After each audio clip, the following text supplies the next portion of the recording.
चुनाव तारीखों का ऐलान भले ही ना हुआ हो, लेकिन बिहार की हर विधानसभा की लड़ाई दिलचस्प होती जा रही है।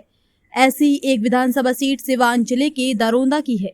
दरअसल दरौंदा विधानसभा की सीट का संग्राम सबसे ज्यादा एनडीए के भीतर है। जानकारी के मुताबिक एनडीए में इस सीट को लेकर कई उम्मीदवार दावेदारी ठोक रहे हैं। बताया तो ये भी जा रहा है कि वर्तमान बीजेपी विधायक कर्णजीत सिंह उर्फ ब्यास सिंह का टिकट कट सकता है। बीते कुछ दिनों के पैटर्न को देखें तो ऐसा अनुमान लगाया जा रहा है कि स्वास्थ्य मंत्री मंगल पांडे दरौंदा विधानसभा सीट से चुनाव लड़ेंगे। दरअसल अचानक मंगल पांडे दरौंदा विधानसभा में सक्रिय हैं। हाल ही में वे अलग अलग कार्यक्रम और जनसंपर्क करते हुए नजर आए हैं। अगर मंगल पांडे बीजेपी के उम्मीदवार बनते हैं तो दरौंदा की सीट से आस लगाए बैठे अजय सिंह और कविता सिंह बागी बन सकते हैं। बता दें कि 2024 लोकसभा में अजय सिंह की पत्नी और पूर्व सांसद कविता सिंह का टिकट कटा था। इसके बाद से ये माना जा रहा था कविता सिंह या उनके पति अजय सिंह को विधानसभा का टिकट मिल सकता है। इसके लिए दरौंदा की सीट सबसे बेहतर विकल्प बनती है। दरौंदा की सीट से ओम प्रकाश यादव या उनके बेटे हैप्पी यादव भी चुनाव लड़ने की फिराक में हैं। इसके अलावा एवं भाजपा प्रदेश मंत्री नंद प्रसाद चौहान और प्रोफेसर विनोद कुमार सिंह भी चुनाव लड़ना चाहते हैं। ये तो एनडीए की बात हुई। अब बात जनसुराज की करते हैं तो प्रशांत किशोर की पार्टी से दिनेश कुमार सिंह चुनाव लड़ सकते हैं। वहीं महागठबंधन में अमरनाथ यादव प्रबल दावेदार है। अमरनाथ यादव पहले भी चुनाव लड़ चुके हैं, लेकिन उन्हें जीत नहीं मिली थी। इसके अलावा शैलेंद्र यादव, मुन्ना शाही, अश्वत्थामा यादव और जयप्रकाश यादव भी दावेदारी ठोक रहे हैं। इस सीट के इतिहास की बात करें तो 2008 में परिसीमन के बाद अस्तित्व में आया। इस सीट पर जदयू की जगमतु देवी ने 2010 में पहली बार जीत दर्ज की। 2010 में पहली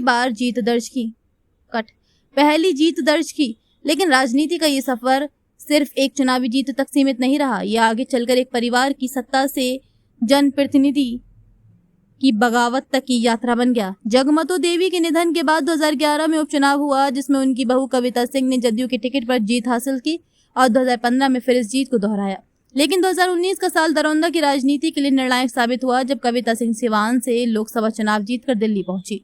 तो खाली हुई सीट पर हुए उपचुनाव ने नया मोड़ लिया। एक स्वतंत्र उम्मीदवार कर्णजीत सिंह उर्फ व्यास सिंह ने पारंपरिक सियासी धारा को तोड़ते हुए विजय हासिल की। न केवल उन्होंने चुनाव जीता, बल्कि बाद में भाजपा का दामन थामकर मुख्य धारा की राजनीति में अपनी जगह भी पक्की की।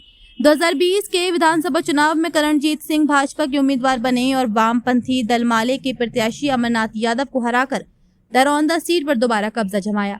ये जीत सिर्फ किसी एक व्यक्ति की नहीं थी, बल्कि एक नई राजनीतिक सोच की थी, जो पारिवारिक राजनीति से हटकर जन समर्थन और क्षेत्रीय मुद्दों पर टिकी थी।